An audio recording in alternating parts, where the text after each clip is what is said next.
Real estate broker Mike here again, and we're going towards the end of the year, and I'm thinking about real estate agents and new realtors, and what are some of the things that you need to do to get business, right?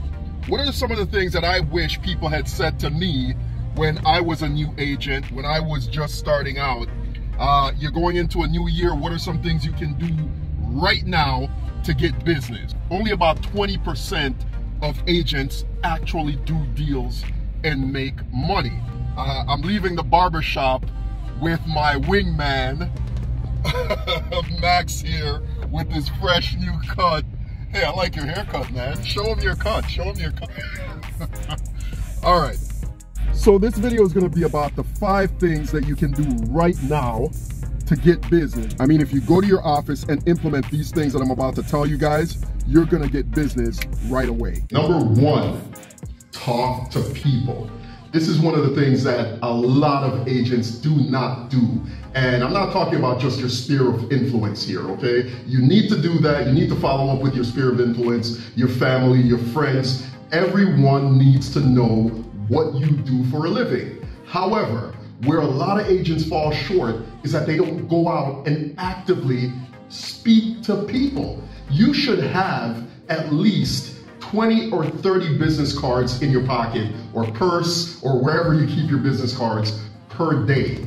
Go out, talk to people, and never go home with any of those business cards still in your pocket. And I know we live in an age nowadays where people are afraid to do that, but I promise you, I've done it. You've seen some of my other videos. As a matter of fact, check out the video I did right here where I spoke to random people about real estate. So listen, people aren't gonna bite you.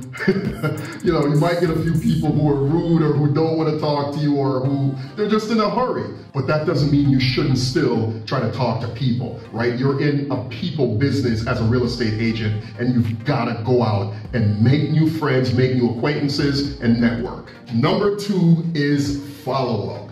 Man, this one is a hot button for me because I've been having this one drilled into my head ever since I was in the automotive industry. I used to own and operate a small buy here, pay here car dealership down in Hollywood, Florida. And I remember when I started in the business in the 90s, I used to work for some guys who, listen, we used to call them old dinosaurs. These were some hardcore, old-fashioned, old-school sales guys. And I used to have a manager who used to tell me, Mike, we're gonna call them until they buy or die. Say what? Well, bottom line is what he was saying is keep following up. The stats show that less than 50% of salespeople, including real estate agents, follow up after they hear the first no. They simply don't call back. No follow-up, no email, no text, nothing. That's roughly 50% of agents who don't call a client or potential client back after they've heard no. Then there's another almost 25% that don't follow up after they've heard no 2 or 3 times. So we're talking about roughly 75%, almost 3/4 of active real estate agents who aren't following up after they've reached out to someone 2 or 3 times. I'll give you a quick anecdote from one of my own personal experiences in a listing I just took. So there was a client who, he's an out-of-town client. He lives in the Northeast, has a property down here in Southeast Florida. So I called him up, said, hey, I saw that you tried to sell it. It was listed. Where are you at with this? And he said, listen, I've been getting calls from a bunch of different realtors. I don't know what I want to do yet, but I am coming down to Florida to check out the property, possibly do some work on it. Here's when I'm coming. And he gave me all of his details. He told me which day he was coming, that he was driving down. And he said, listen, I'm going to be at the property. You can follow up with me. Sure enough, I called him on the day that he told me that he was going to arrive, right? Because I made a note of it. I put it on my calendar. He said, I lost count of all the agents who called me, yet you're the only one who actually followed up with me on the day that I told you I was coming down. Think about that. He got calls from dozens of realtors, dozens of agents, Yet no one, he said, Mike, you're the only one who called me. Just reaching back out to a potential client is enough to earn you their business. Which leads me right into number 3, which is CRM. Because we're not robots, right? Like as human beings, sometimes we'll forget to make a phone call. We'll forget to call a client that actually wanted us to come list their property or help them get pre-qualified. Once you program it, we'll send out those follow-up emails. I can't tell you how many times I've received a phone call or a text from maybe someone I did in a rental deal. Rental customers eventually purchase homes, right?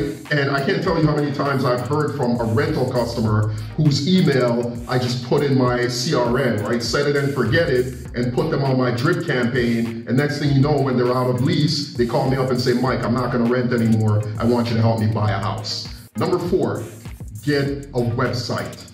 Get a lead generating website, a website that people can plug their name, phone number, and email into. We call that a lead capture page. But here's an example of a couple of the landing pages that I used to use with great success. These landing pages are designed to capture leads. I would run ad campaigns, and I'm gonna get into that in a little bit, that would drive people to these landing pages and then capture their email, capture their name and phone number, interested leads. These are actually hot leads because these are people who are raising their hands, so to speak, telling you, hey, I either want to sell my house or I'm looking to buy a house or I need to lease a property or whatever else, right? You need to have a presence online, not just on social media. You need a direct and deliberate way to generate leads. Which brings me into number 5, run paid advertising campaigns. We happen to be fortunate enough in the real estate industry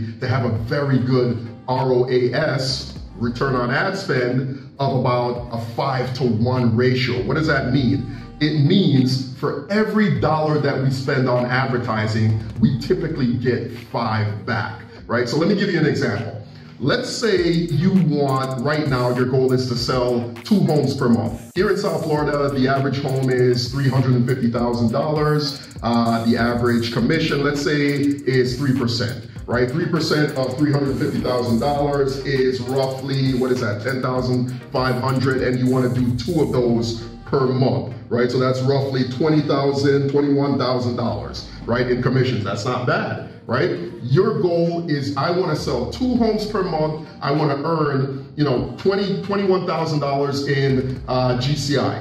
What does my ad spend need to be to accomplish that? Roughly $4,000 per month. Even though you know you're going to generate the income and you're going to get the return, maybe you want to start off 1 deal per month, a $350,000 house every month for the next 3 to 4 months. So let me spend $2,000 or $2,500. You're not working for anyone. You're working for yourself.